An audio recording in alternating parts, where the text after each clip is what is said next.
Ya, aku Assalamualaikum. Assalamualaikum warahmatullahi wabarakatuh. Waalaikumsalam warahmatullahi Wabarakatuh. Kami dari kelompok 5 yang beranggotakan Milenia Jihan Nurmala, saya sendiri Nabila Rizky Ramadhani, Sabti Aini Hamida, Indi Hesti Indiani akan mempresentasikan hasil diskusi dari kelompok kami tentang formulasi sediaan kapsul ekstrak etanol limpang jahe untuk animal pada ibu hamil trimester pertama. Untuk kelompok 5 saya persilahkan.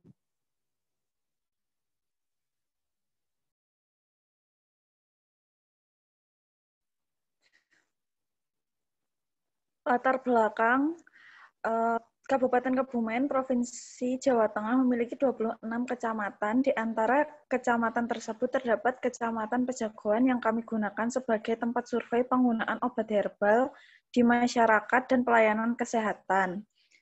Kami memilih masyarakat Desa Kebulusan dan pelayanan kesehatan di Puskesmas Pejagoan, Apotek Keluarga 2, dan Bidan Desa Kebulusan untuk melakukan survei penggunaan obat herbal. Berdasarkan survei yang telah kami lakukan kepada 30 masyarakat dan layanan kesehatan di Kecamatan Pejagoan, 100% dari masyarakat pernah menggunakan obat herbal sebagai pengobatan, dan ada beberapa masyarakat yang menanam obat herbal di pekarangan rumah untuk mereka gunakan sebagai pengobatan. Seperti ada salah satu contoh masyarakat yang menanam bengle, dringo, dan bunga kitolot. Layanan kesehatan di Puskesmas Pejagoan juga menyediakan obat herbal seperti batukin dan kurkuma. Di Puskesmas Pejagoan juga sempat terdapat tanaman herbal, tetapi tidak terawat lagi dan akhirnya mati.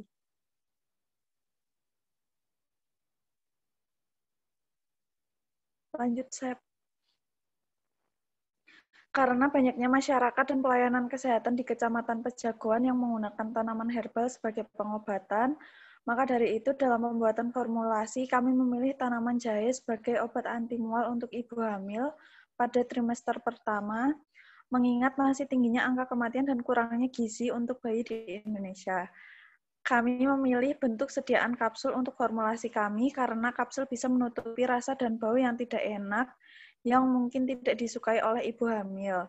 Dan sediaan kapsul juga mudah ditelan dan sangat praktis. Jahe bekerja sebagai dengan menginhibisi reseptor serotonin dan mengurangi efek muntah pada saluran gastrointestinal dan sistem saraf pusat. Kondisi ini menjelaskan mengapa jahe dapat mengurangi rasa mual dan muntah pada kehamilan. Jahe juga mengandung minyak atsiri sebagai antiinflamasi, sehingga jahe dapat mengurangi frekuensi mual dan muntah akibat peradangan dari infeksi Helicobacter pylori.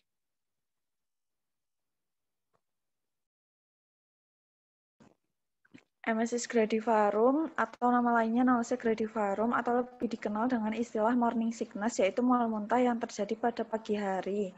Tapi yang sebenarnya tidak hanya terjadi pada pagi hari saja, bahkan rasa mual tersebut terjadi di sepanjang hari. Jahe termasuk tanaman yang berasal dari daerah Asia tropik yang terbesar di wilayah dari India sampai Cina. Sejak zaman Konghu, jahe sudah dibudidayakan di India dan diekspor ke Cina. Di kawasan Asia, tanaman jahe ini tersebar hampir di seluruh tropika basah. Saat ini, tanaman jahe dibudidayakan di berbagai daerah di Indonesia, antara lain Sumatera Utara, Bengkulu, Jawa Barat, Jawa Tengah, dan Jawa Timur.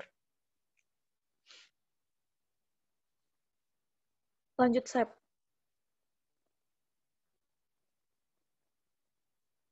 Kandungan kimia rimpang pada jahe mengandung flavonoid, 10-dehydroginggerion, gingerdiol, arginin, linolenic acid, aspartia acid, kanji, lipid, kayu damar, asam amino, protein, vitamin A, dan niacin, serta mineral. Terdapat juga asam-asam organik seperti asam malat, asam oksalat, vitamin A, B, kolin, dan folat, dan C. Senyawa flavonoid, polifenol, aseton, metanol, sineol, dan arginin. Kandungan kimia pada jahe yaitu mengandung senyawa seperti oleoresin, geranial, neral, beta-valendren, sineol, berneol, bisabolen, zingiberin, gingerol, sogaol, diterpen, lipid, protein, pati, dan vitamin. Tanaman ini dilaporkan memiliki efek antiinflamasi, antimikroba, anti kanker, anti diabetes, anti lipidemik, dan anti emetik. Manfaat jahe dimanfaatkan sebagai obat herbal karena mengandung minyak atsiri dengan senyawa kimia aktif seperti zingiberin, kamfer, lemonin, bernil, sogaol, sinel, velandrin, zingiberol, gingerol, dan zingeron yang berkhasiat dalam mencegah dan mengobati berbagai penyakit. Senyawa kimia aktif yang juga terkandung dalam jahe yang bersifat antiinflamasi dan antioksidan adalah gingerol, beta-karoten, capsaicin, asam kafeik, kurkumin, dan salisilat. Menurut Goulart, jahe dapat dimanfaatkan untuk mengobati penyakit vertigo, mual-mual, mabuk perjalanan, demam, batuk, gangguan saat menstruasi, kanker, dan penyakit jantung. Dalam bukunya berjudul Ragam Khasiat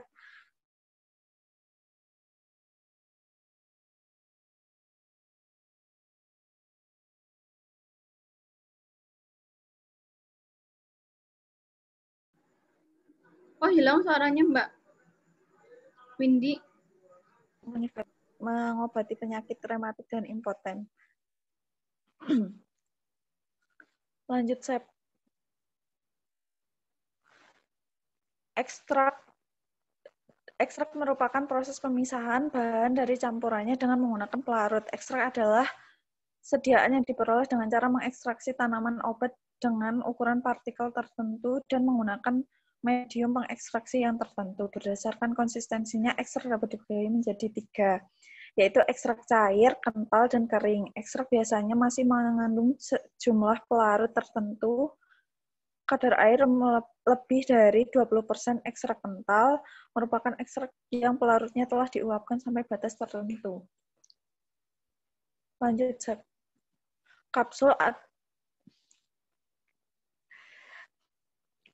Kapsul adalah bentuk sediaan padat yang terbungkus dalam suatu cangkang keras atau lunak yang dapat larut. Cangkang umumnya terbuat dari gelatin, tetapi dapat juga dibuat dari pati atau bahan lain yang sesuai. Menurut FI edisi 3, kapsul adalah bentuk sediaan obat terbungkus dalam suatu cangkang kapsul keras atau lunak. Keunggulan kapsul, bentuk menarik dan praktis, bisa menutupi rasa dan bau dari bahan yang tidak enak, mudah ditelan dan cepat hancur, atau larut dalam perut sehingga bahan cepat segera diabsorpsi dalam usus. Persyaratan kapsul mempunyai beberapa syarat untuk menjamin mutunya.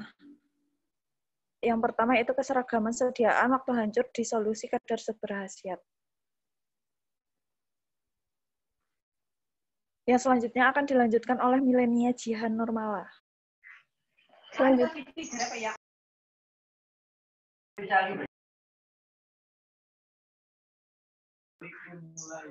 Selanjutnya ada eksipien tambahan, ada selulosa mikrokristalin atau Vivapur 101.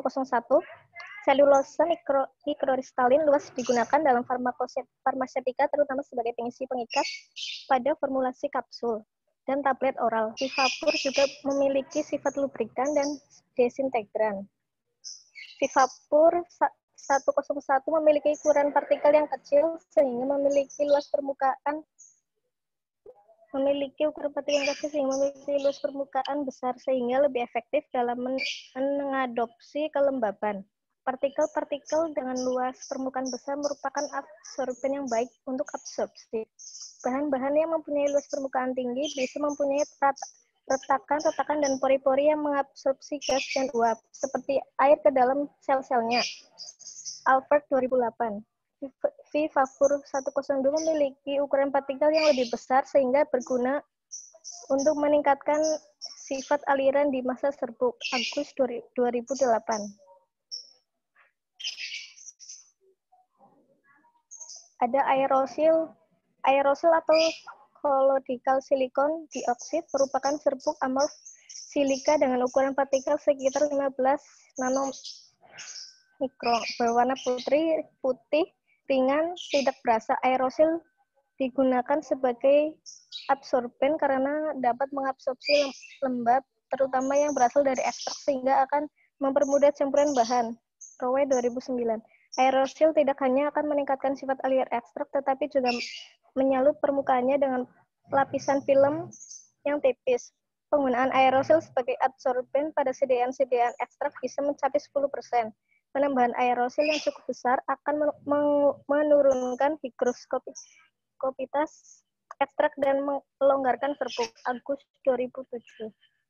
Ada talak. Talak adalah magnesium silikat hidrat alam, kadang-kadang mengandung sedikit aluminium silikat. Talak banyak digunakan dalam formulasi sediaan padat sebagai lubrikan.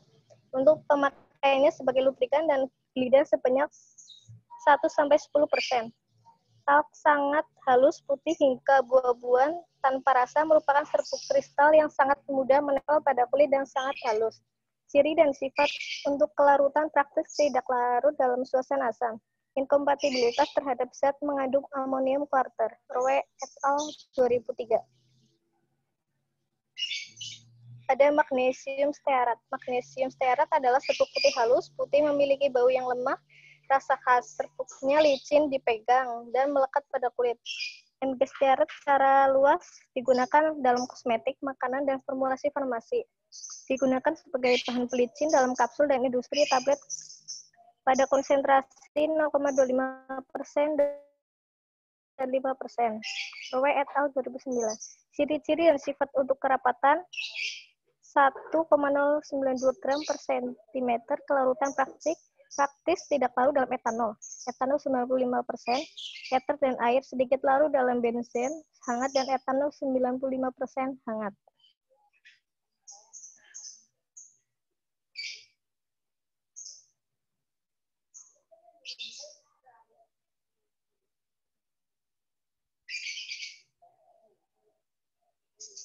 Lalu ada alat dan bahan. Peralatan yang digunakan dalam penelitian Alat bahannya adalah dilewati aja, Mbak. analitik, rotary Mbak, evap. alat dan bahannya dilewati Iya. aja. Langsung ke formulanya. Nah, itu. Rangsangan formula ada komposisi. Aerosil sebagai absorben 3%, talk sebagai gelidan 2%, magnesium stearat sebagai lubrikan 1%, ekstrak kental jahe sebagai bahan aktif 250 mg, Vapur 101 sebagai pengering 250 mg.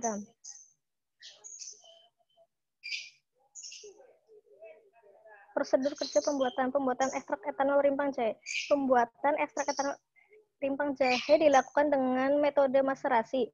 Simplicia herba seledri sebanyak 100 gram rimpang jahe diekstraksi secara maserasi menggunakan etanol 70% sebagai pelarut. Simplicia rimpang jahe sebanyak 1 kg dimaserasi dengan 5 liter etanol 70%. Maserasi dilakukan dengan pengocokan selama 6 jam, kemudian didiamkan semalam. Maserasi dilakukan sebanyak 3 kali. Ekstrak hasil maserasi dibakarkan dengan evapor vakum, kemudian ekstrak dikentalkan di dalam oven di suhu 50 derajat Celcius sampai diperoleh ekstrak yang kental.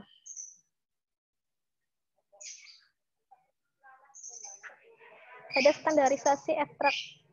Ada pembuatan serbuk simplicia. Serbuk simplicia dengan derajat kehalusan tertentu. Pembuatan serbuk mempengaruhi mutu ekstrak. Sebab makin halus serbuk simplicia, proses ekstraksi makin efektif efisien. Namun makin halus serbuk, maka makin rumit secara teknologi perataan untuk tahap filtrasi. Lalu ada ekstrak. Metode ekstraknya menggunakan maserasi. Lanjut, cek. Lanjut. Uji kandungan kimia ekstrak, ada identifikasi alkaloid, ada identifikasi flavonoid. Lanjut. Ada identifikasi saponin, ada identifikasi triterpenoid. Ada identifikasi steroid, ada identifikasi tanin. Ada identifikasi minyak atsiri.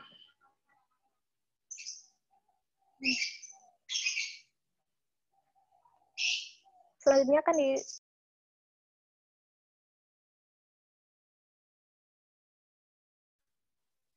yang selanjutnya penggunaan dosis. Dosis yang dipakai dalam formula adalah 250 mg ekstrak rimpang jahe dalam 1 kapsul. Dari beberapa penelitian didapatkan bahwa dosis yang memberikan efek untuk mengurangi mual dan muntah pada kehamilan trimester pertama adalah sebanyak 250 mg jahe diminum 4 kali sehari. Banyak penelitian membuktikan bahwa sebanyak 1 gram jahe per hari dapat menghilangkan mual yang disebabkan oleh berbagai faktor. Akan tetapi tidak boleh melebihi 4 gram per hari. Pembuatan serbuk ekstrak. Serbuk ekstrak dibuat dengan menambahkan Vivapur 101 pada ekstrak rimpang jahe, yaitu ekstrak kental berbanding Vivapur 1:1. Campuran selanjutnya dikeringkan dalam oven 50 derajat Celcius selama 1 jam sampai kadar air kurang dari 5%. Kadar air dalam serbuk ekstrak diukur dengan moisture balance. Formula ekstrak kental rimpang jahe perbandingannya 1:1. Ekstrak kental ditimbang kurang lebih 0,5 gram dan Vivapur 101 sebanyak kurang lebih 0,25 gram. Ekstrak kental digerus dengan cara ditekan-tekan dan dibuka ekstraknya yang kemudian dimasukkan sedikit demi sedikit pengering Vivapur 101 dan digerus hingga ekstrak dan Vivapur bercampur homogen. Pengerjaan ini dilakukan sampai dengan Vivapur habis dicampurkan dengan ekstrak kental.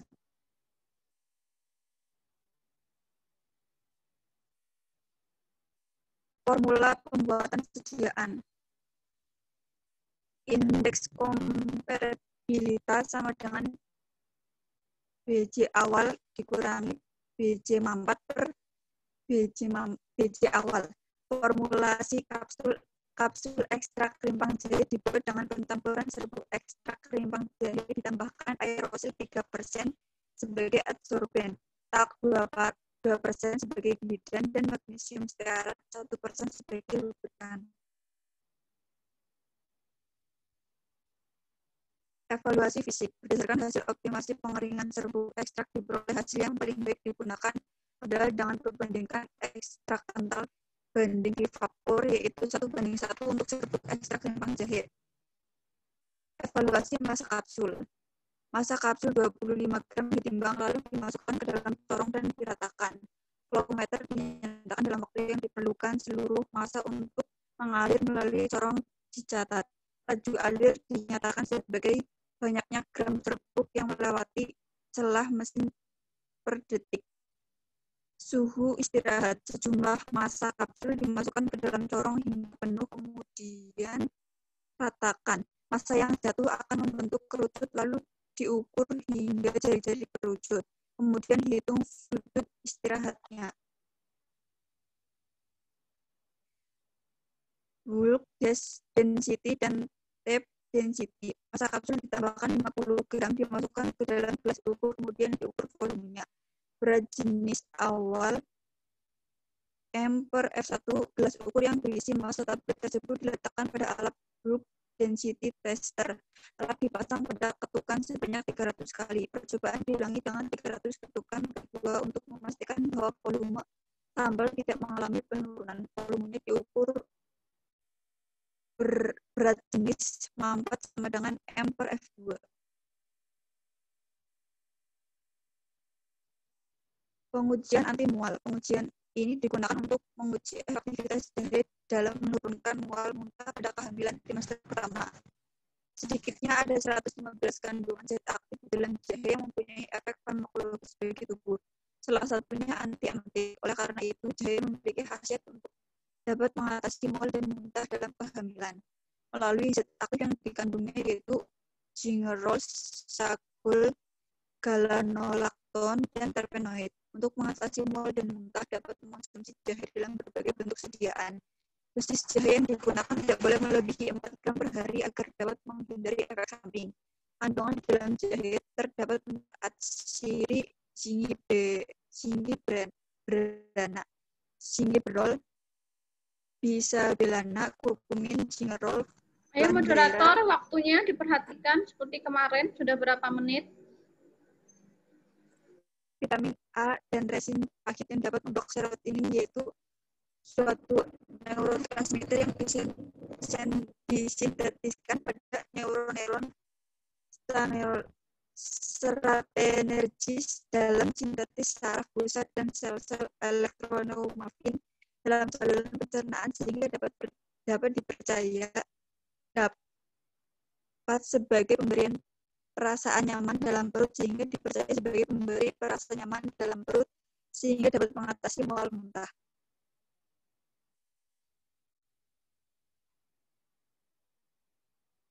Selanjutnya akan dibacakan oleh Septin.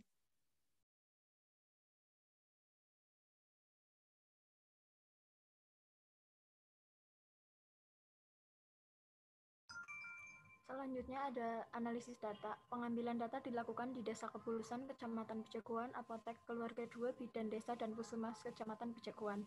Pengambilan data dilakukan secara deskriptif dengan cara mengumpulkan data dengan menyebarkan kuesioner kepada masyarakat dan melakukan wawancara kepada Apotek Keluarga 2, Bidan Desa, dan Puskesmas Kecamatan Bejagoan. Hasil pengamatan dengan mengisi kuesioner sebanyak 30 responden, 66,7% responden berjenis kelamin laki-laki. Dan dengan data 100% responden mengatakan pernah mengonsumsi obat herbal.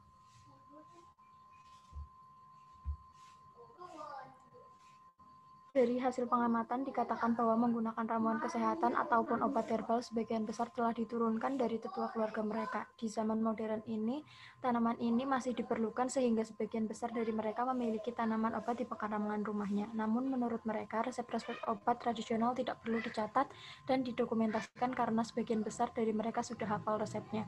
Masyarakat menggunakan obat herbal sebagai alternatif penyembuhan penyakit ringan secara tradisional, misalnya untuk meredakan nyeri, haid, meredakan batuk, flu, pegal-pegal, dan sebagainya.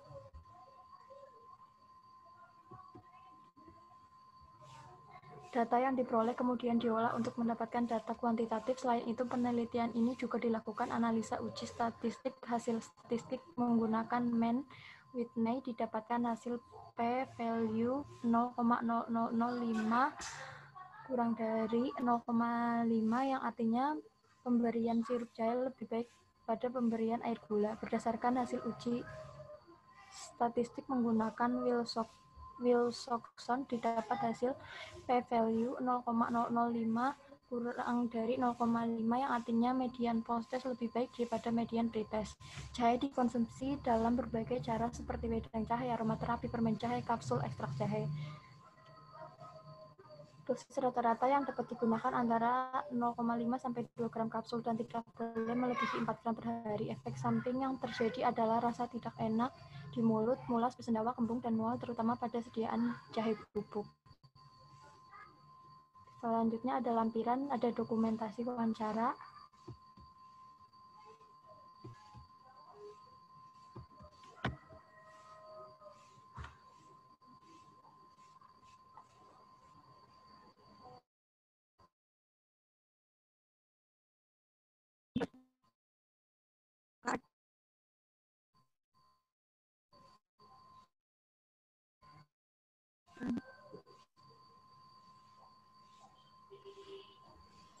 Oke, silakan moderator, sesi tanya jawab. Moderatornya siapa? Saya Bu Nabila. Oh ya, silakan Mbak dipandu untuk tanya jawabnya. Iya, silakan. Apakah ada yang ingin ditanyakan?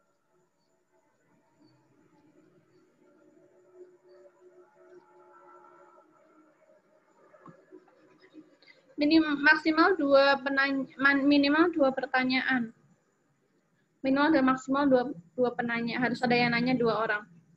Kalau nggak ada yang nanya, nggak ganti-ganti kelompok nanti.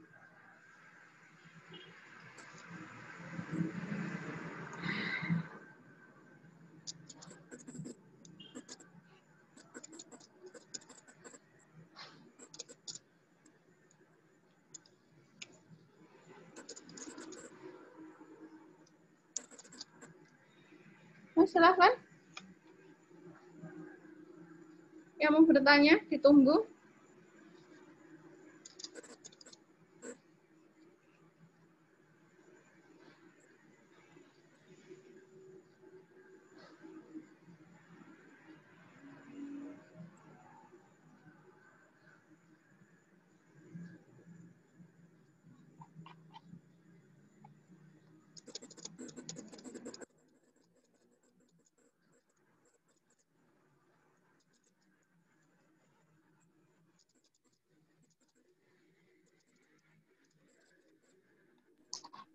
Win mau bertanya. Iya, Rizkan.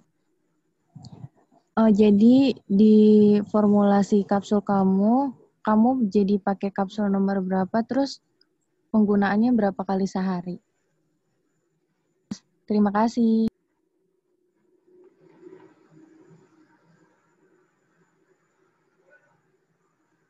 Iya, sama-sama.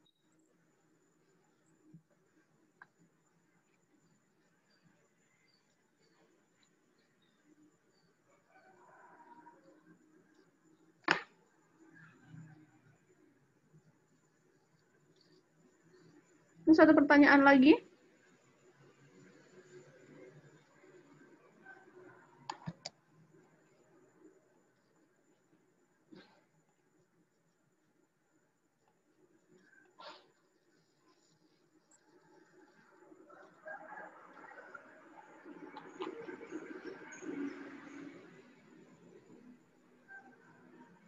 Oke, nanti untuk pertanyaannya, jadi harus wajib bertanya ya untuk menilai keaktifan setiap mahasiswa di sini.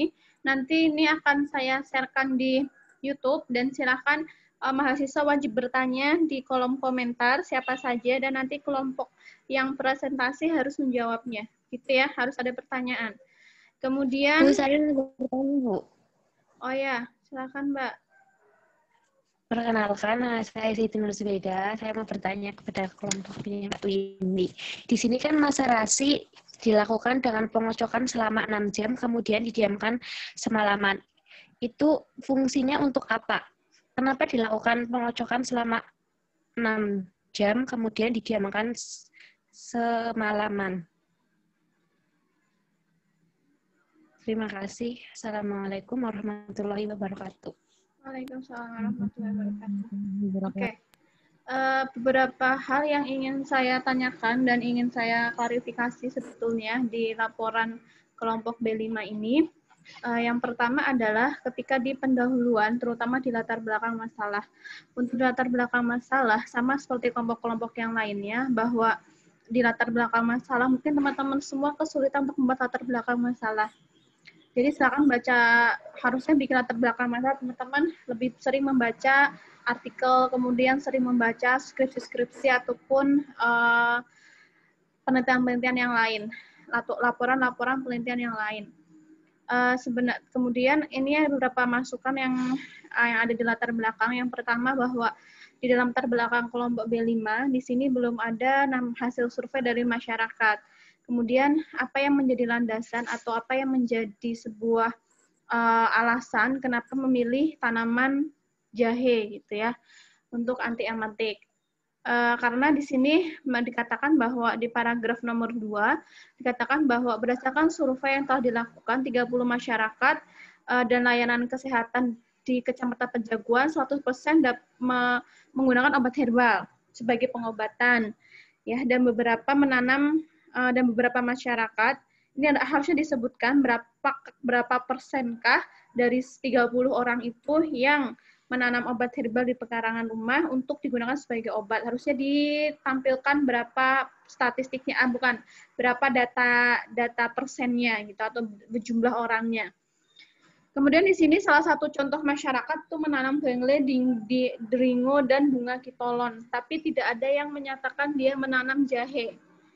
Namanya latar belakang itu adalah sesuatu atau alasan-alasan atau hal-hal yang melatar belakangi ditulisnya atau dibuatnya penelitian ini.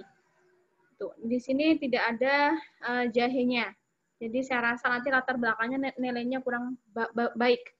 Kemudian karena nanti saya nilainya per subbab, misalnya bab 1 latar belakang dan lain sebagainya. Kemudian di sini juga di latar belakang juga tidak disebutkan hasil literatur review kalian. Misalkan begini, oh jahe merah itu kandungannya apa, kemudian dosisnya berapa yang digunakan untuk anti mual pada ibu hamil, kemudian bagaimana mekanismenya. Mungkin di sini sudah ada ya, jahe bekerja dengan menginhibisi reseptor dan bla bla bla, tapi tidak disebutkan sebenarnya jahe merah itu kandungan apa yang bisa yang bisa mengatasi rasa mual muntah pada ibu hamil. Di sini belum ada. Jadi hasil literatur reviewnya belum ditampilkan di latar belakang. Untuk rumusan masalahnya juga kemarin sudah ada beberapa kelompok dari kelas B juga dan sudah saya sampaikan juga, tolong membuat rumusan masalah, tujuan dan latar belakang seperti kelompok yang sudah konsultasi dengan saya. Kalau nggak salah ada 2 kelompok, kelompoknya Nadea waktu itu, sama satunya kelompoknya siapa gitu, Mbak Sania kalau nggak salah. Nah, kemarin sudah saya sampaikan bahwa tolong dibuatnya seperti kelompok yang sudah konsultasi dengan saya. Gitu. Cuma rumusan masalahnya belum sesuai dengan yang saya minta, tujuannya juga sama.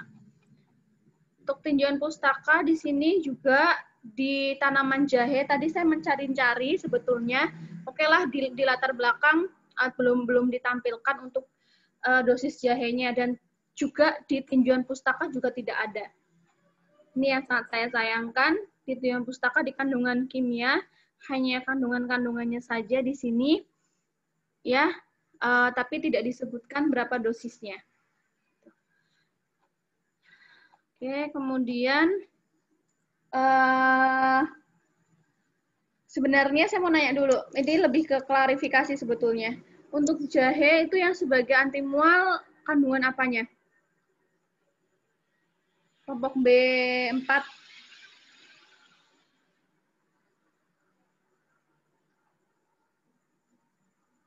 Kandungan apanya yang sebagai anti mual di sini?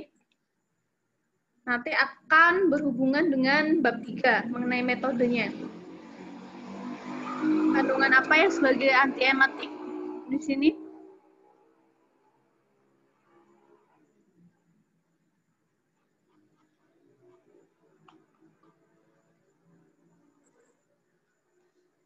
Karena di sini disebutkan bahwa kandungan kimia jahe merah, jahe ada oleoresin, geranil, dan lain-lain. Kemudian juga disebutkan di sini juga mengandung flavonoid, arginin, asid linoleik, kemudian kanji, lipid, vitamin A, protein, asam amin, dan lain sebagainya. Sebenarnya yang spesifik yang sebagai antiemetik yang kandungan apanya? Apakah semua kandungan yang di sini, yang dicantumkan di sini bisa sebagai antiemetik di dalam jahe atau bagaimana? Karena kita farmasi loh ya, kalau farmasi itu jangan asal menulis, harus tahu kandungannya apa, kemudian dosisnya berapa. Iya mungkin ini hanya sekedar tugas gitu kan, tapi besok kalau teman-teman bekerja di industri maybe atau di industri obat herbal, industri ukot, umot misalkan kayak gitu, kan harus tahu, harus mulai belajar mulai dari sekarang. Ibu, iya. Di sini itu disebutkan jahe memiliki khasiat yang untuk bisa mengatasi mual muntah itu dari gingerol, soagol, galanolakton, dan terpenoidnya, Bu. Oke, itu yang gingerol itu apa itu? Termasuk senyawa apa? Minyak atsirika atau apa?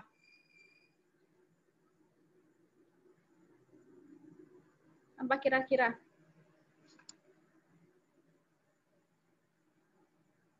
Sebentar, Bu. Oke. Karena kaitannya dengan apa? Kaitannya dengan di metode 3. Metode apa? Di metodologi, terutama di bagian screening senyawa. Karena tadi kenapa saya tanyakan itu?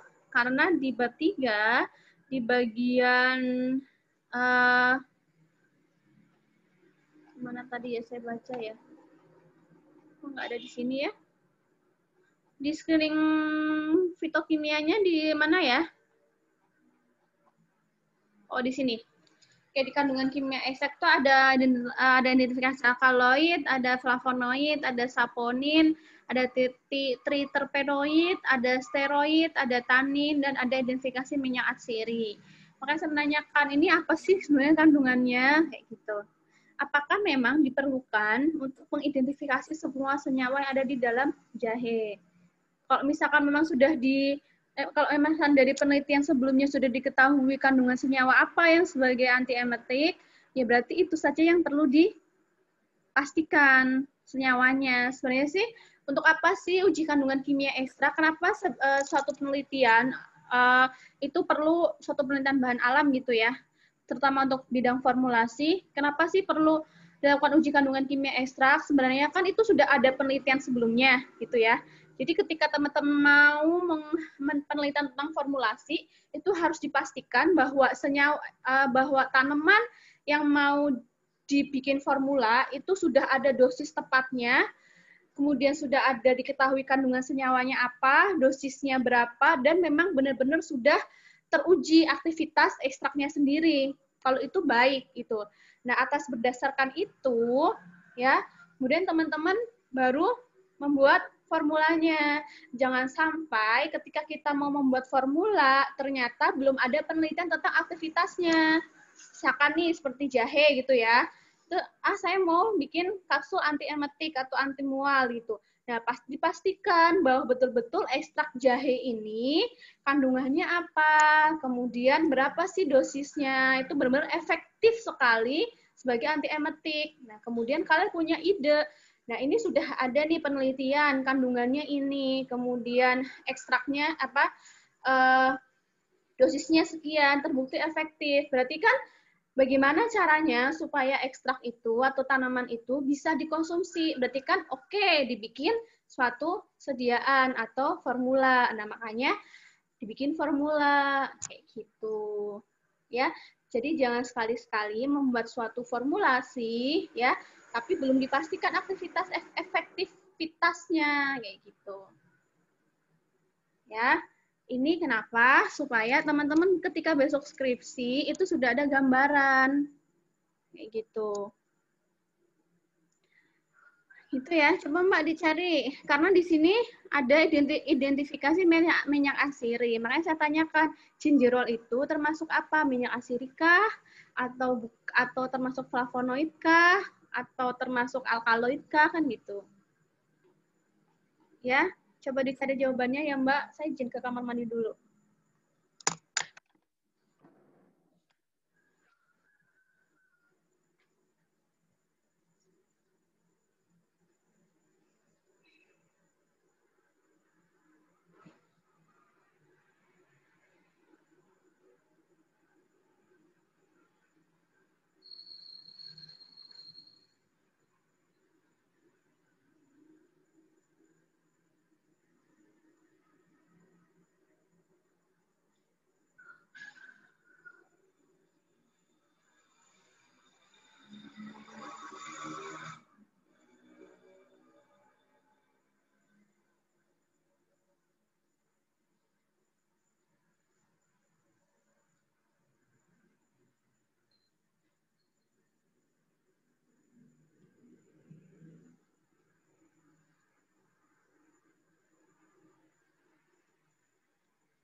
Gimana? Sudah menemukan jawabannya?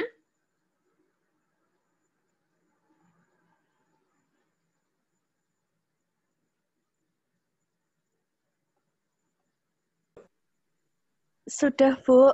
Oke, apa Mbak? Itu termasuk di alkaloid, Bu. Apa? Alkaloid. Termasuk alkaloid. Benar. Gingerol apa tuh namanya? Gingerol? Iya, Bu. Tadi apa namanya? Gingerol? Gingerol, terus soagol, galanolakton, terus ada terpenoid, Bu. Oke, ada terpenoid. Nah, berarti kalau misalkan memang begitu, yakin Mbak gingerol alkaloid? Senyawa fenolik, Bu. Oke. Fenolik apa alkaloid? Fenolik, Bu. Oke, fenolik. Fenolik ya, jadi dia termasuk senyawa fenolik ya, gingerol ya. Nah, berarti kalau gitu, nanti diuji kandungan kimia ekstraknya. Maksud saya gini loh, kalau misalkan memang di Pascal, kalau kita meneliti kan kita harus melihat, kita harus efektif waktu, dana, tenaga gitu kan. Apalagi kita formulasi gitu kan, karena formulasi itu banyak hal yang akan dilakukan. Nah, kalau begitu, biar nggak trust time gitu ya, hingga tidak membuang waktu, kandungan kimianya yang sebenarnya tujuan diuji kandungan kimia untuk apa sih? Untuk mengetahui atau memastikan gitu ya, untuk memastikan bahwa benar-benar misalkan senyawa gingerol ini ada di dalam jahe ekstrak kita kan gitu ya. Nah, berarti ya oke kan uji kandungannya cukup uji kandungan yang memang yang ada di jahe yang sebagai anti emetik. Berarti di sini hanya perlu fenolik gitu kan. Tadi apa? Terpenoid ya. Masuk ada terpenoid gitu. Berarti yang tidak ada yang tidak berfungsi sebagai anti emetik tidak usah diuji kandungan kimia. Ini kalau formulasi loh ya. Lain halnya kalau hanya uji aktivitas, itu berbeda nanti. Kalau untuk formulasi cukup kita pastikan saja bahwa ekstrak yang akan kita formulasikan kandungannya itu ada untuk anti emetik, misalkan terpenoid, fenol gitu. Itu ya Mbak, kelompok B5. Berarti minyak asali nggak perlu di sini. Kemudian penggunaan dosisnya, ini dosisnya dapat dari mana Mbak penelitiannya? Ini Mbak-mbak semua kan yang ada masnya. Dapat dari mana dosisnya ini? Dapat dari jurnal, Bu. Oke, kenapa tidak disebutkan di latar belakang ataupun di tinjauan pustaka? Kemudian di sini juga tidak ada referensinya. Nggak ada kan di sini referensinya? Saya juga mau ngecek kan, mau ngecek apa ada? Nggak ada kan di latar belakang, bener ya? Nggak ada di latar belakang, juga nggak ada di tinjauan pustaka kan? Kemudian di bab 3 pun tidak ditunjukkan referensinya dari mana gitu kan di sini. Makanya saya mau ngecek juga susah. Lihat di pustakanya, memastikan bahwa benar-benar itu dosisnya. Nah, gitu. Sebaiknya ada, bukan sebaiknya, harus malah. Harus ada pustakanya, apalagi terutama dosis. Karena dosis itu bukan suatu hal yang main-main gitu ya. Karena obat itu kaitannya dengan dosis. Obat itu bisa racun, bisa obat, bisa sebagai penyembuh. Tergantung pada takaran atau pada dosisnya. Oke, yang ingin saya sampaikan kepada teman-teman semuanya, bahwa untuk pembuatan kapsul, teman-teman, untuk yang ekstrak itu kan kental ya. Nanti bisa sebagai perhatian semuanya, tidak hanya kelompok B5, bahwa ketika kita akan membuat ekstrak, membuat sediaan kapsul yang berasal dari ekstrak gitu kan. Kalau ekstrak itu kan dia ekstrak kental ya, teman-teman sudah praktikum farmakologi saya rasa ya. Farmakognosi. Kalau ekstrak itu kan dia ekstrak kental, pasti akan lengket, ya nggak? Akan lengket.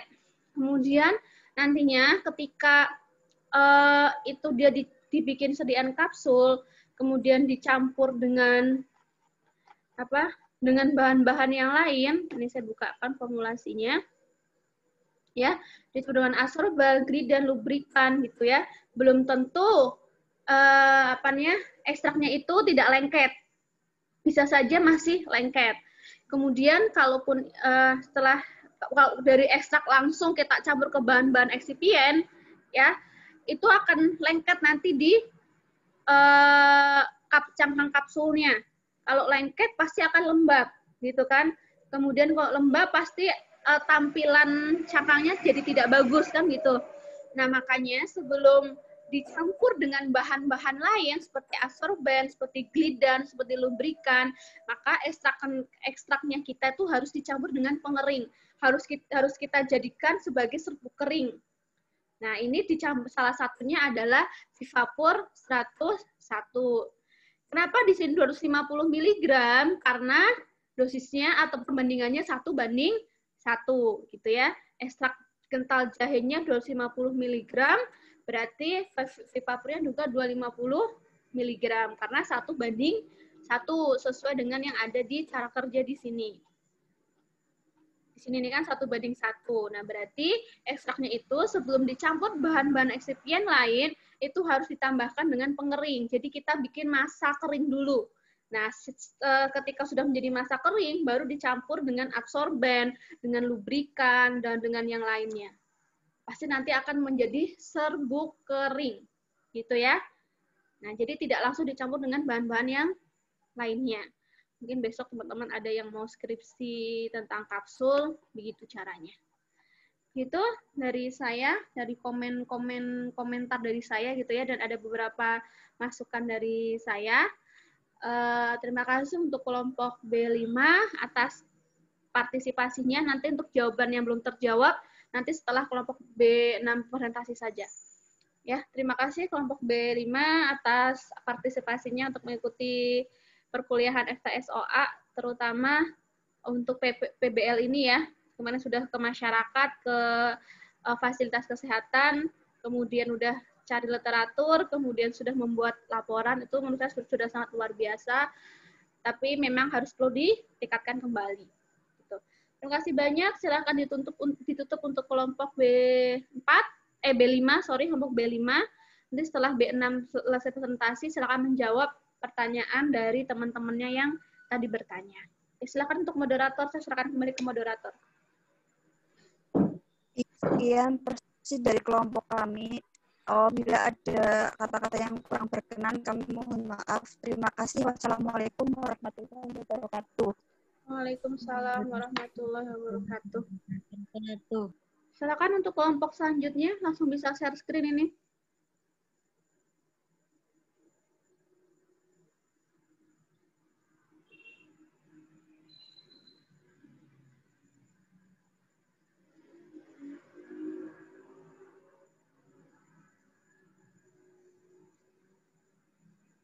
Kelompok B6, silakan.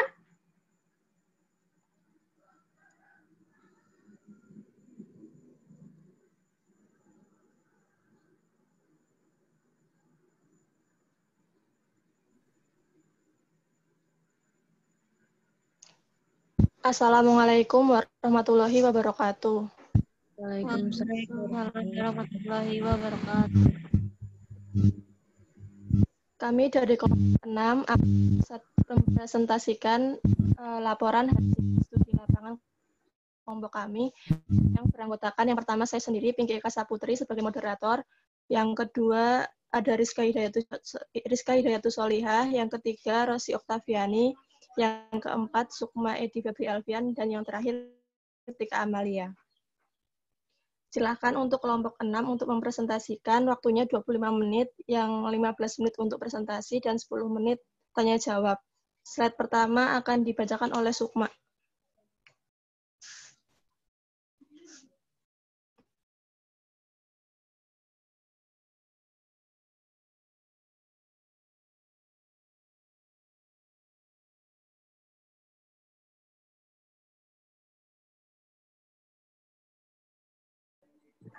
Silakan, mana Sukma? Lanjut, Cik.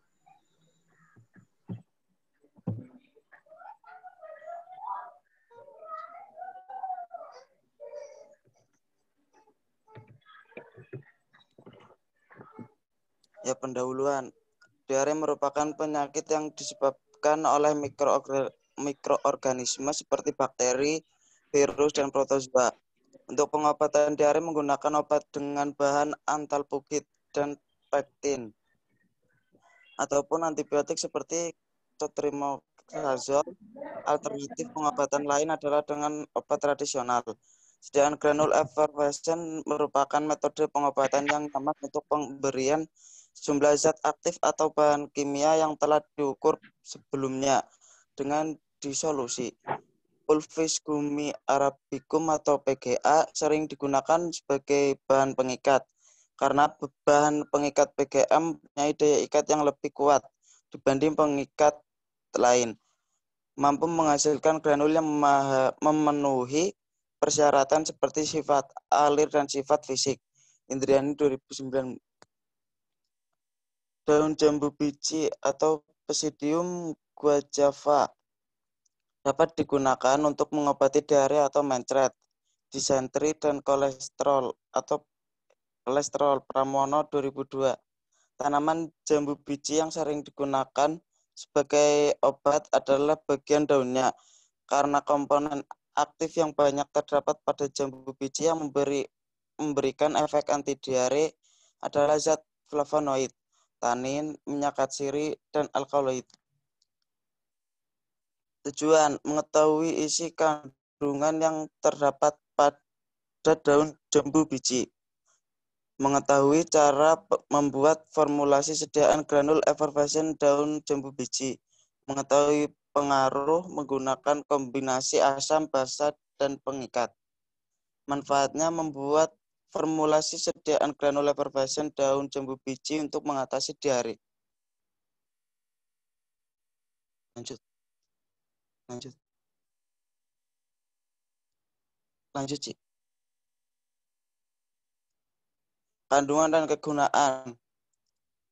Yang pertama, kandungannya. Psidium guajava L diketahui mengandung beberapa bahan aktif antara lain tanin, flavonoid, guaiaverin, leucocyanidin, minyak katsiri, asam malat, damar, dan asam oksalat. Tetapi hanya komponen khusus seperti flavonoid, tanin, minyak katsiri, dan alkaloid yang memiliki efek farmakologi sebagai anti diare, terutama pada penyakit diare yang disebabkan oleh bakteri.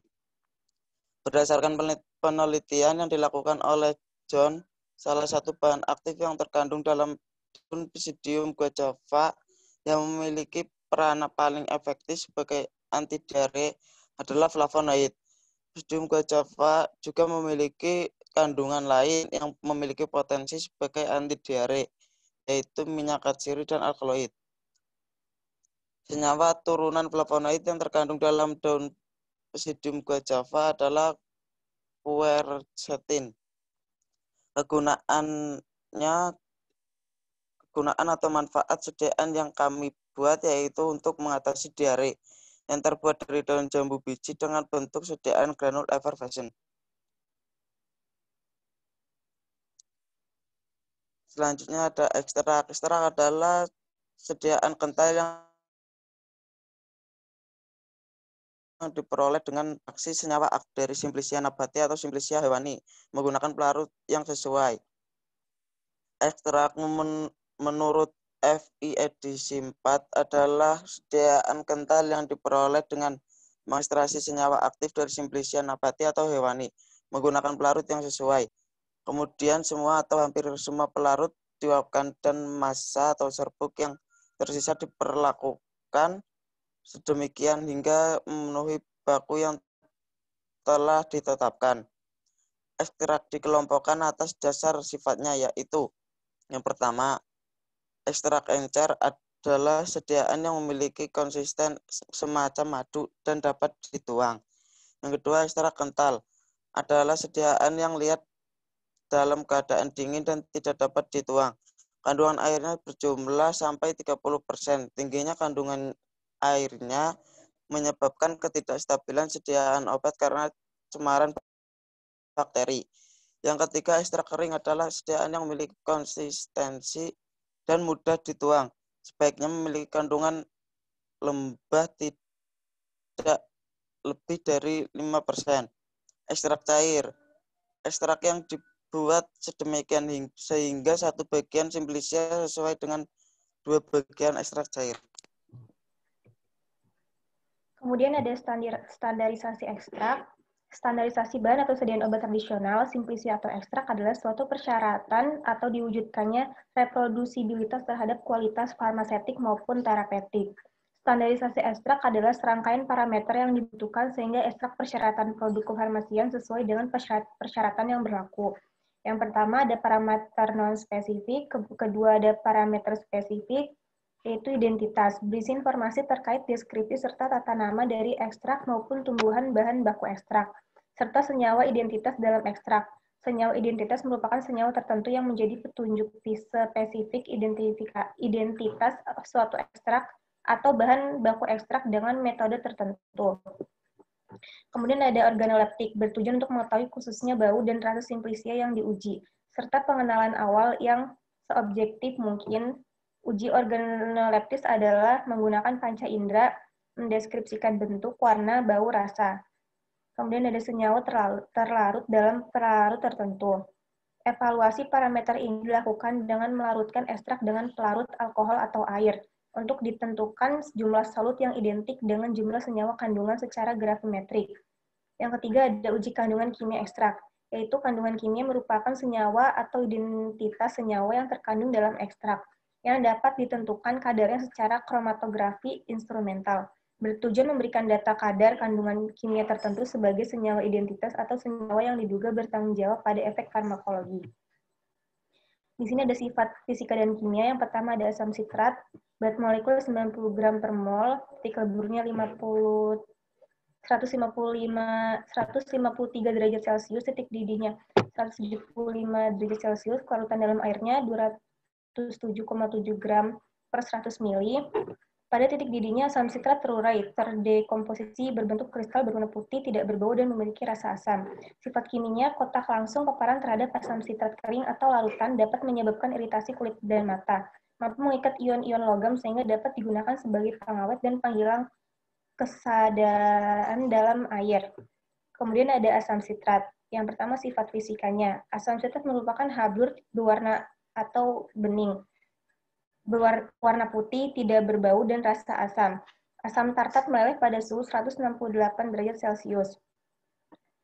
Berat molekulnya adalah sekitar 150 gram per mol. Kepadatannya adalah 1,76 lebih padat, 0,76 daripada air yang kepadatannya 1. Sifat kimianya yaitu asam tartat juga banyak digunakan dalam pembuatan effervescent. Banyak tersedia di pasaran, lebih mudah larut dalam air daripada asam sitrat dan juga lebih higroskopis. Kemudian ada natrium karbonat.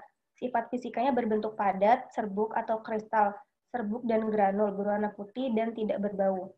Berat molekulnya 105,99, titik leburnya 1563,8 Fahrenheit.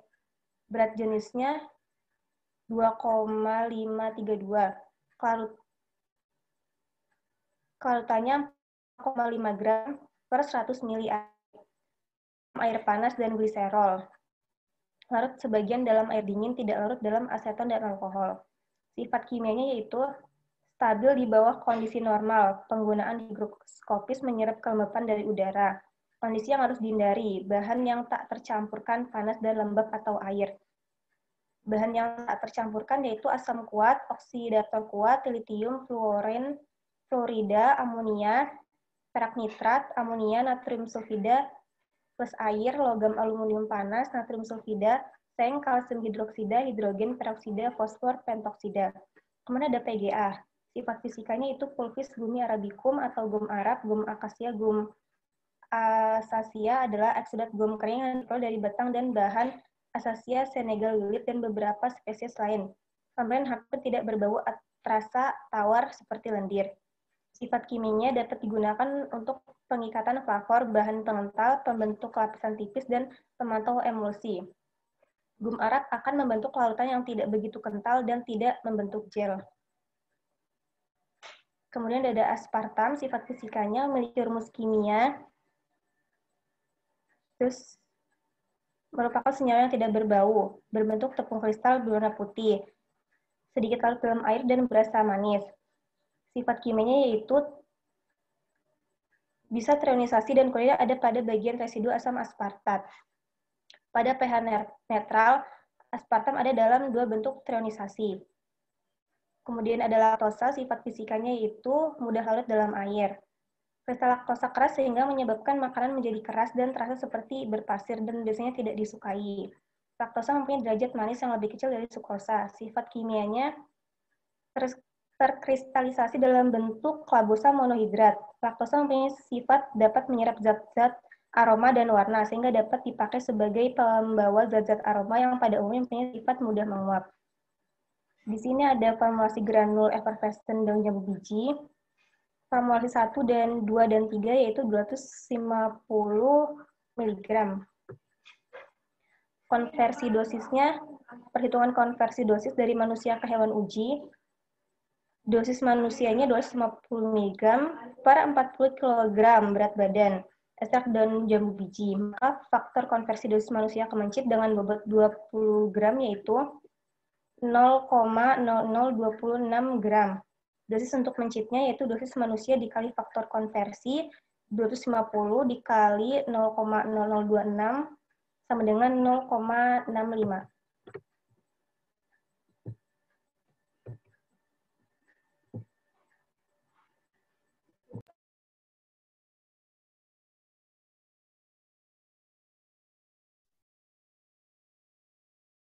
Selanjutnya ada prosedur kerja pembuatan. Yang pertama, pembuatan granul effervescent ekstrak etanol daun jambu biji, granul asam. Yang pertama, masukkan ekstrak etanol daun jambu biji dalam mortar. Tambahkan asam tartat, gerus hingga homogen. Tambahkan asam sitrat, gerus hingga homogen. Kemudian tambahkan sebagian laktosa, gerus hingga homogen. Dan tambahkan sebagian PGA dengan disemprot larutan PGA sedikit demi sedikit, sehingga massa menjadi kental. Kemudian ayak dengan ayakan MES 16. Granul basah, kemudian oven 40 derajat Celcius selama 18 jam. Ayak kembali dengan MES 16. Granul basah. Yang pertama, masukkan natrium bikarbonat, gerus, tambahkan aspartam, gerus hingga homogen, tambahkan sisa laktosa, dan tambahkan sisa PGA dengan semprot larutan PGA sedikit demi sedikit hingga massa menjadi kental. Kemudian, ayak dengan ayakan MES 16 granul basah. Kemudian oven selama 40 derajat Celcius selama 18 jam. Ayak kembali dengan MES 16. Selanjutnya ada pencampuran granul. Masukkan granul asam yang telah kering ke dalam plastik, kemudian masukkan granul basah ke plastik, kocok hingga homogen. Kemudian ada prosedur evaluasi sediaan. Yang pertama, uji organoleptis. Yang kedua, uji kadar air. Yang ketiga, bobot jenis. Yang keempat, massa jenis nyata. Selanjutnya, massa jenis mampat, sifat alir, indeks kompresibilitas, pH, dan waktu melarut. Selanjutnya akan dijelaskan oleh Rizka Hidayatus. Aktivitas anti diare. Metode yang digunakan untuk penelitian ini adalah metode proteksi. Mencit putih jantan Swiss Webster Cat dengan bobot 20-25 gram digunakan sebagai hewan uji. Hewan yang digunakan untuk percobaan memiliki feses normal. 1 jam sebelum percobaan dimulai, mencit dipuasakan makan dan minum. Sediaan uji diberikan dengan cara oral, yaitu 0,6 ml per 20 gram bobot badan mencit. Kemudian ditempatkan di dalam bejana individual yang beralaskan kertas saring pengamatan. Respon yang terjadi pada tiap mencit yang selang 30 menit sampai 4 jam. Kemudian 1 jam sampai 5 jam setelah pemberian ekstrak daun jambu biji. Parameter yang diamati meliputi frekuensi defekasi, konsistensi, berat feses, onset, dan durasi diare. Analisis data. Hasil analisis dilakukan secara deskriptif. Perolehan data ini dilakukan dalam bentuk kuesioner yang dibagikan kepada masyarakat setempat dengan jumlah 30 orang yang berlokasi di Pulinirwana 2 RW 013 Kecamatan Cibinong, Bogor. Selain itu, kami juga melakukan sesi wawancara dengan beberapa fasilitas kesehatan seperti bidan, rumah sakit, apotek, dan toko jamu di Cibinong. Selanjutnya dilakukan analisis kuantitatif untuk menarik kesimpulan dari pengumpulan data di atas. Dari hasil wawancara yang kami lakukan, kami memutuskan untuk membuat formula dengan menggunakan daun jambu biji. Alasan kami memilih daun jambu biji yaitu karena ada beberapa masyarakat yang memiliki tanaman daun jambu biji. Selain itu, alasan kami menggunakan daun jambu biji karena kebiasaan masyarakat hanya memanfaatkan buahnya saja. Jadi kita ingin berinovasi membuat sediaan granul effervescent dengan ekstrak daun jambu biji.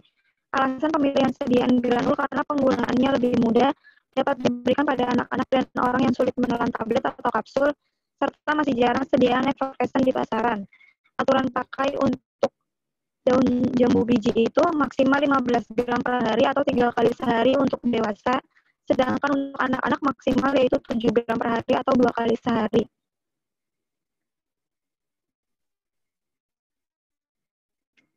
Terima kasih kelompok 6. Moderator, apakah ada yang ingin ditanyakan dari kelompok lain? Silakan, jika ada yang ingin ditanyakan, dipersilahkan.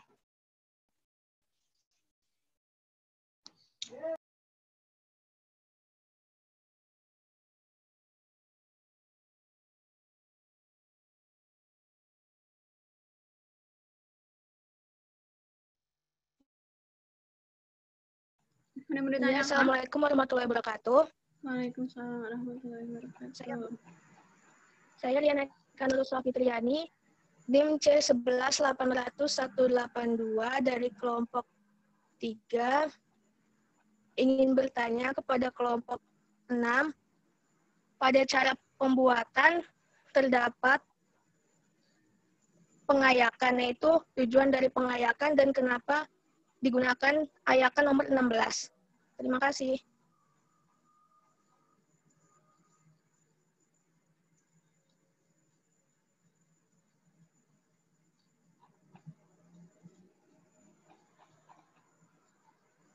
Oke, ada lagi yang mau ditanyakan?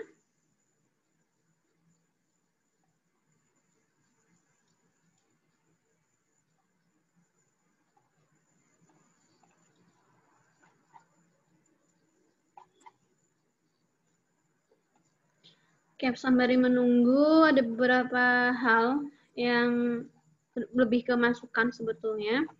Mungkin sama masalahnya, memang kalau membuat laporan itu yang paling susah itu sebenarnya membuat latar belakang. Karena latar belakang itu harus bisa menggambarkan keseluruhan dari penelitian. Jadi orang dengan membaca latar belakang itu jadi ngerti, oh ternyata si penulis ini atau peneliti ini tuh ingin meneliti ini. Kemudian untuk ini, alasannya ini. Jadi memang untuk membuat latar belakang itu memang hal yang paling susah dibandingkan membuat bab yang lainnya. Tapi tetap akan saya berikan beberapa masukan di latar belakang untuk kelompok B6. Yang pertama adalah mungkin sama dengan kelompok-kelompok yang lainnya, bahwasanya kalau di sini memang kelebihannya belum ya. Kalau di sini memang teman-teman menuliskan review literaturnya itu hanya kandungan saja. Misalkan, oh daun jambu biji itu bisa digunakan untuk obat diare, kemudian kandungannya apa saja, misalkan tanin, flavonoid, minyak asid, dan alkaloid itu sudah ada. Hanya saja memang belum ada dosisnya. Berapa sih dosis yang bisa sebagai anti diare di sini? Gitu. Memang di tinjauan pustaka itu sudah ada disebutkan. Nah, itu alangkah lebih baiknya juga disertakan di sini. Misalkan, kayak berdasarkan penelitian siapa tahun berapa menunjukkan bahwa ekstrak daun jambu biji mempunyai aktivitas anti diare dengan dosis sekian, misalkan seperti itu alangkah lebih baiknya disertakan juga di latar belakang masalah. Kemudian di latar belakang masalahnya di sini kekurangannya adalah tidak menyebutkan, misalkan kan kemarin teman-teman kan melakukan studi lapangan gitu ya, di lapangan, menulis studi literatur, alangkah lebih bagusnya ada hasil studi lapangan di latar belakang. Jadi dari hasil teman-teman menemukan ide untuk membuat daun jambu biji sebagai anti diare, tablet effervescent itu kan pasti berdasarkan hasil survei lapangan juga gitu kan. Nah, itu disertakan juga di latar belakang yang mendukung ya, yang mendukung ide kalian untuk memanfaatkan daun jambu biji sebagai anti diare. Itu sebaiknya ada di latar belakang. gitu. Kemudian kan eman-eman toh udah terjun ke lapangan tapi tidak disertakan di penelitian. Kemudian di sini di paragraf pertama disebutkan bahwa di sini diare itu disebabkan oleh mikroorganisme gitu ya, bakteri, virus, dan protozoa. Kemudian pengobatannya biasanya menggunakan antapulgit, pektin, kemudian ataupun antibiotik cotrimoxazole. Tapi kok tiba-tiba di sini dituliskan alternatif pengobatan lain dengan obat tradisional, kayak nggak nyambung gitu. Nah, kemudian di latar belakang itu kan juga seharusnya ini bagi semuanya juga ya, tidak hanya kelompok B6, juga ketika kalian meneliti sesuatu kan kalian harus menggali masalah kan, mencari masalah gitu. Kenapa sih itu perlu diteliti? Kenapa sih perlu obat anti diare dari bahan alam? Kan harus digali masalahnya. Dan itu juga disertakan di latar belakang. Kenapa sih kelompok ini membuat formula anti diare dari daun jambu biji? Kenapa? Padahal kan sudah ada nih pengobatan sintetik yang lainnya. Kenapa harus dibuat harus dibuat alternatif pengobatan lain atau memanfaatkan daun jambu biji sebagai anti diare kan gitu. Nah, ini juga harus ada di latar belakang. Misalkan kenapa sih diperlukan, misalkan tadi kelompok sebelumnya jahe sebagai anti mual kan sudah ada obat-obatan yang lainnya. Kenapa kayak gitu? Misalkan kemarin kelompok B4 daun kenikir ya. Kenapa sih diperlukan daun kenikir sebagai antioksidan? Padahal kan vitamin E, vitamin C itu kan juga sebagai antioksidan yang baik. Kenapa diperlukan obat dari bahan alam yang lainnya kan gitu? Itu harus ada di latar belakang masalah. Gitu. Dan rumusan masalah juga sama dengan yang sebelum-sebelumnya. Kemarin sudah saya contohkan ada di kelompok yang kemarin konsultasi ke saya, itu kelompoknya Nadia sama kelompoknya Sania. Nah, itu seharusnya rumusan masalahnya dibikin seperti itu. Gitu. Nah, kemudian di tinjauan pustaka di bagian bab 2 di bagian diare. Nah, di tinjauan pustaka itu apa sih tinjauan pustaka? Tinjauan pustaka itu adalah teori-teori yang melandasi penelitian kalian. Tuh. Misalkan diare di sini hanya sedikit sekali pengertian tentang diare. Harusnya selain disebutkan penyebab diare, harusnya juga disebutkan jenis-jenis diare, kemudian mekanisme terjadinya diare, kemudian patofisiologi diare. Saya rasa ini kurang gitu. Kemudian obatnya kalian itu, maksudnya daun jambu biji yang kalian bikin itu untuk diare yang mana? Diare yang akut, diare yang kronis, atau diare yang disebabkan oleh bakteri, atau diare yang disebabkan oleh keracunan makanan, itu kan harus ada di sini. Karena kan diare itu kan bisa disebabkan oleh keracunan makanan, ya kan? Bisa disebabkan oleh mikroorganisme. Nah, obatnya kalian ini diperuntukkan untuk diare yang mana? Apakah bisa untuk semuanya atau bagaimana? Nah, di sini kan harusnya disebutkan diare itu ada berapa jenis, penyebabnya apa saja. Kan tidak hanya mikroorganisme. Gitu. Nah, di sini di kandungan daun jambu biji saya rasa sudah lengkap keterangannya, sudah sangat lengkap sekali. Di sini disebutkan bahwa kandungan kimia dari daun jambu biji macam-macam, kemudian ada beberapa yang bisa sebagai anti diare gitu nggih. Kemudian dosisnya juga sudah ada di sini, hanya saja kurangnya adalah tidak menyebutkan referensinya. Gitu. Tidak menyebutkan referensinya. Kayak gitu ya. Itu sayangnya. Harusnya disebutkan referensi. Jadi ketika kita menyatakan sesuatu hal gitu, apalagi kita mencatut penelitian orang lain, nah itu kita harus menyatutkan referensi. Coba bayangkan kalau misalkan kalian meneliti gitu ya, kemudian ada hasil penelitian kalian, dan hasil penelitian kalian dipakai sebagai dasar penelitian orang lain. Tapi nama kalian tidak dicatut di situ. Itu kan namanya tidak menghargai penelitiannya orang gitu kan.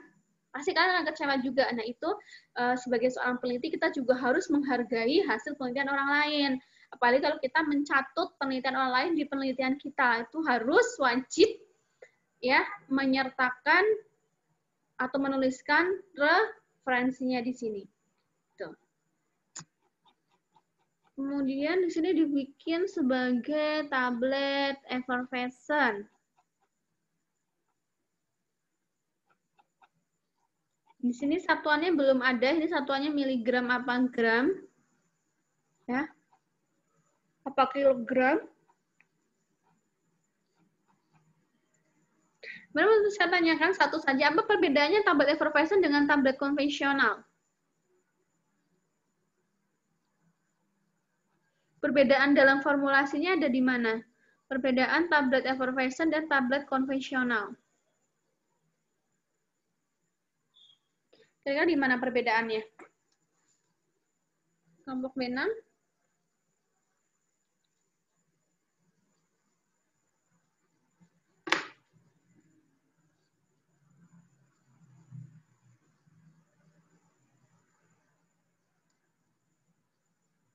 Gimana, Pak? Apa perbedaannya? Ya, Bu, bentar, Bu.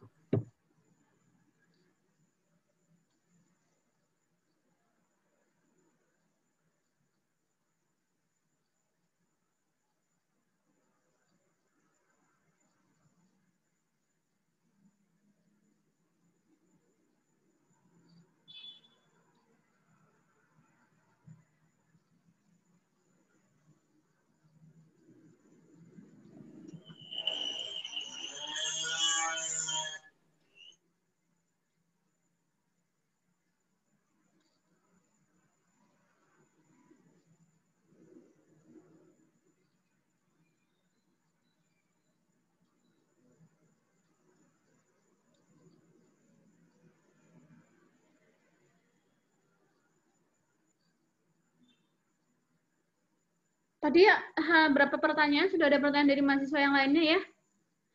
Saya mau catat tadi kelompok B5 sambil menunggu jawaban. Siapa tadi yang bertanya, 2 anak? Kelompok B5 tadi siapa yang bertanya temannya? Ada Rizka Wahyuningsih sama Siti Nur Zubaidah, Bu. Oh ya.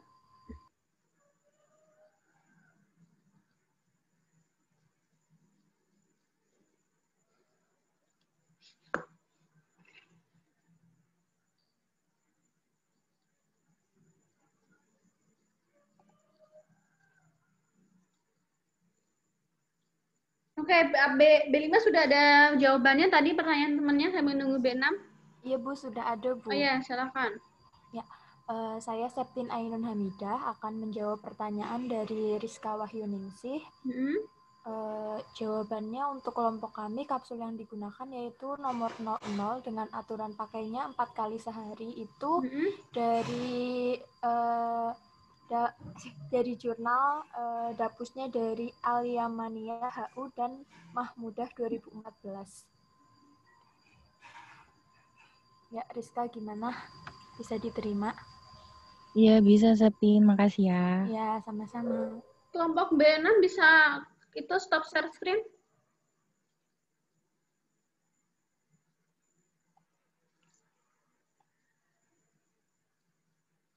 Oke. Ada lagi yang mau terjawab pertanyaannya? Punya si Zubaidah. Apa tadi ya? Senyawa apa? Tadi ya pertanyaannya ya. Kapsul nomor berapa kalau nggak salah deh? Yang kapsul berapa yang Rizka, Bu? Kalau Siti Nur Zubaidah pertanyaannya, maserasi dilakukan dengan pengocokan selama 6 jam, kemudian didiamkan selama-laman, itu kenapa? Oke.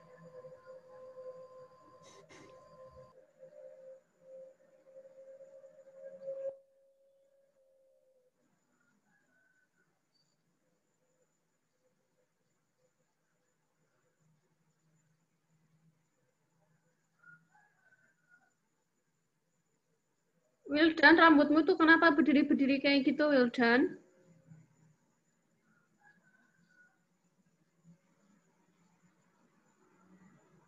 Mbak Safitri ada? Safitri ada? Melania Jihan ada?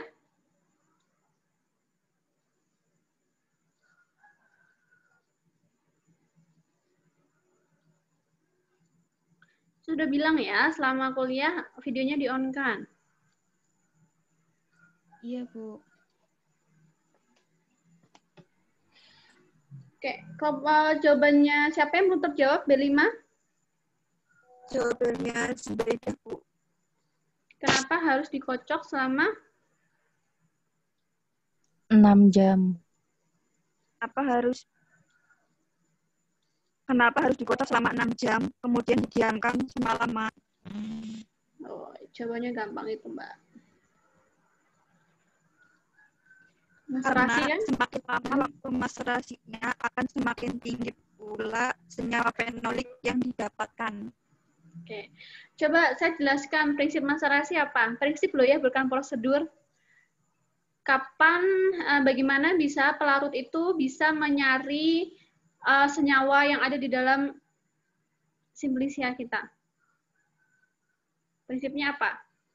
Nanti itu akan melengkapi jawaban dari pertanyaannya Siti Zubaidah. Prinsipnya apa maserasi? Bagaimana caranya maserasi itu pelarutnya bisa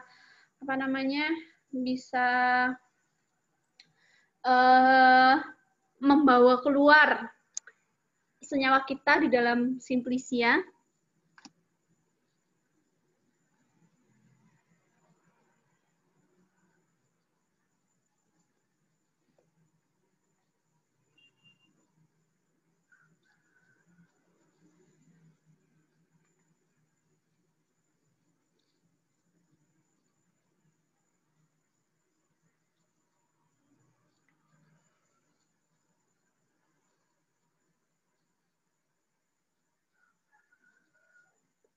Oke, B6 dijawab pertanyaannya, belum terjawab?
Oke, saya bantu jawab ya untuk prinsip maserasi. Jadi prinsip maserasi nanti teman-teman dicari lagi dan harus tahu simpelnya atau singkatnya.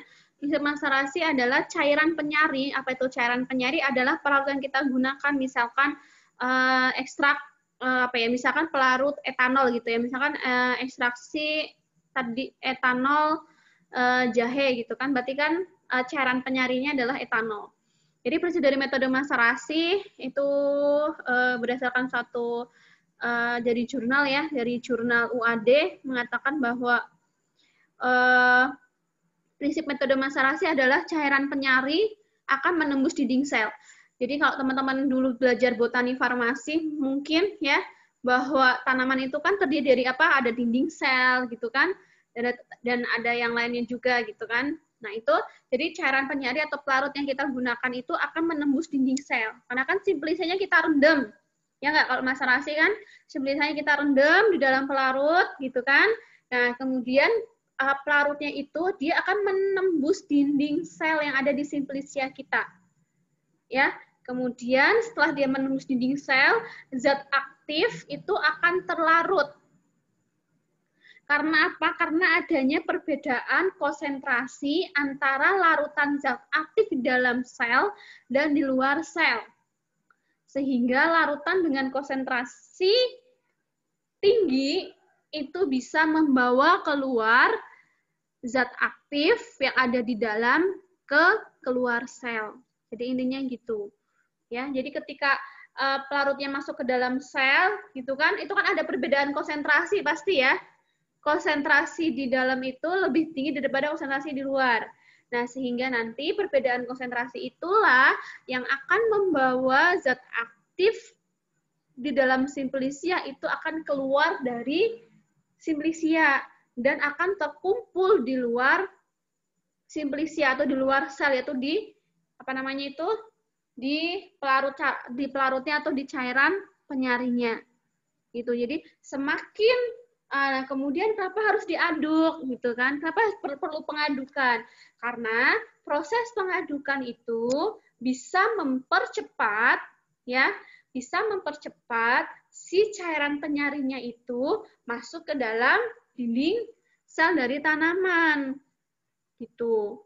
Nah, kenapa harus direndam semalam? Supaya memaksimalkan si cairan penyaringnya membawa keluar zat-zat aktif dari simplisia kita.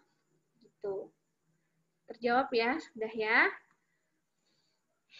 Nah, kemudian sudah B5 sudah terjawab semua saya rasa. Kemudian sekarang ke B6. Silakan B6. Saya mau mencoba menjawab pertanyaan dari Bu Nay. Perbedaan formulasi dari tablet konvensional dan tablet effervescent. Yang pertama dari formulasinya itu perbedaannya, kalau effervescent itu kan ada pengisi, pengikat, kombinasi asam dan basa. Kalau di tablet konvensional itu adanya pengisi, pengikat, dan desintegrator untuk mempermudah hancurnya tablet. Jadi di sini perbedaannya tuh perbedaannya tuh dari kombinasi asam basa sama desintegratornya. Oke. Asam basa itu buat apa di situ?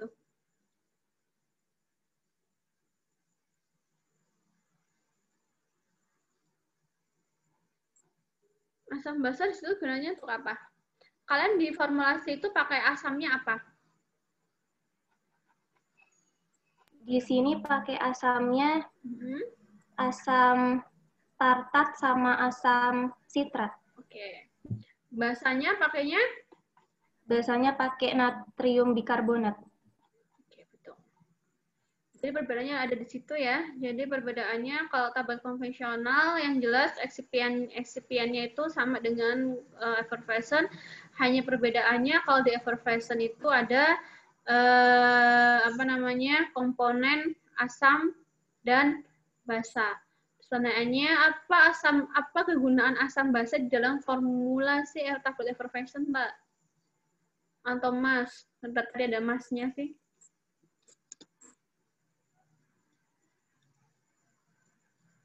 Apa fungsinya penambahan asam basa di dalam tablet effervescent?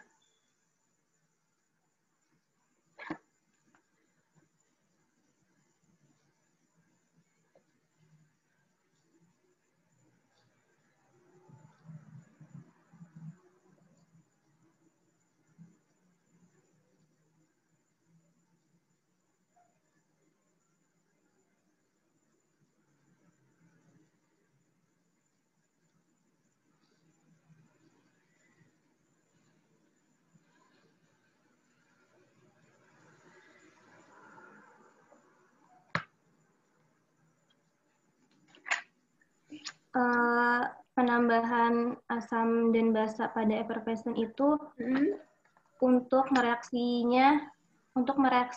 ketika bertemu dengan air sehingga menghasilkan bubih atau gelembung gas karbon dioksida. Terus gunanya untuk apa? Menggelembung, terus efeknya akan ke apa?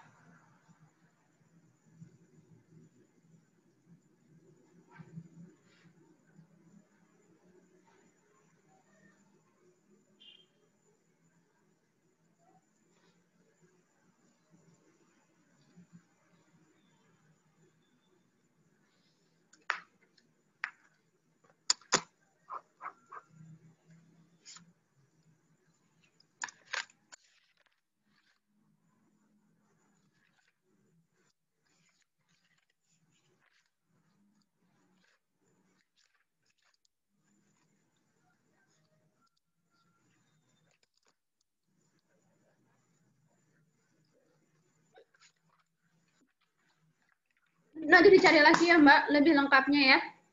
Udah jam 9:08. Oke. Terima kasih untuk semuanya. Nanti akan saya, habis ini akan saya upload di YouTube. Silakan nanti pertanyaan-pertanyaan yang belum terjawab, silakan dijawab di situ. Dan teman-teman yang lain yang masih mau bertanya, silakan bertanya juga di situ. Oke. Kemudian saya akan mohon maaf untuk yang minggu lalu, ya itu tidak terrekord. Karena waktu itu saya kayaknya menggunakan handphone, kalau nggak salah.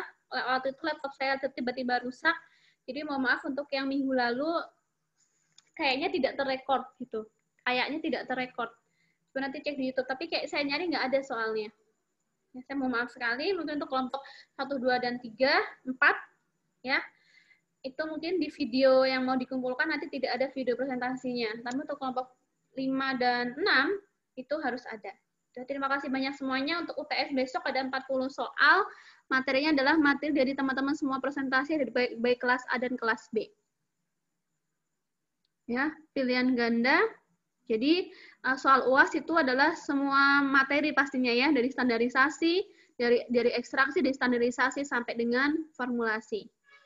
Jadi semua materi akan diuaskan yang kalian presentasikan, baik kelas A maupun kelas B. Jadi silakan dipelajari dengan baik. 340 soal pilihan ganda. Terima kasih banyak. Ada yang mau ditanyakan sampai sini? Ada yang mau ditanyakan? Sebelum saya tutup perkuliahan pada perkuliahan terakhir FTSOA hari ini. Bu, berarti ini yang upload di YouTube Ibu kan? Terus iya, nanti saya upload. Oh iya. Tadi kan ada pertanyaan yang belum terjawab, berarti langsung dijawab di komen aja, kolom komentar aja. Terus bagi yang mau bertanya, ya baik materi ini maupun yang lainnya nanti insya Allah akan saya jawab di situ. Di video ini nanti. Maksudnya di kolom komentar di YouTube yang video saya upload ini. Yang mungkin yang mau bertanya hal yang lainnya bisa. Ada lagi yang mau bertanya? Cukup? Cukup ya? Oke. Saya ucapkan terima kasih sekali untuk kelas B telah mengikuti proses pembelajaran FTSOA dengan saya menggunakan metode project based learning. Mudah-mudahan dapat memberikan pengalaman yang luar biasa untuk teman-teman semuanya, di mana teman-teman bisa berkomunikasi langsung dengan masyarakat, berkomunikasi dengan fasilitas kesehatan, gitu ya. Ini mungkin bisa menjadi latihan awal teman-teman berkomunikasi, teman-teman bernegosiasi dan melobi orang-orang di luar sana, gitu ya.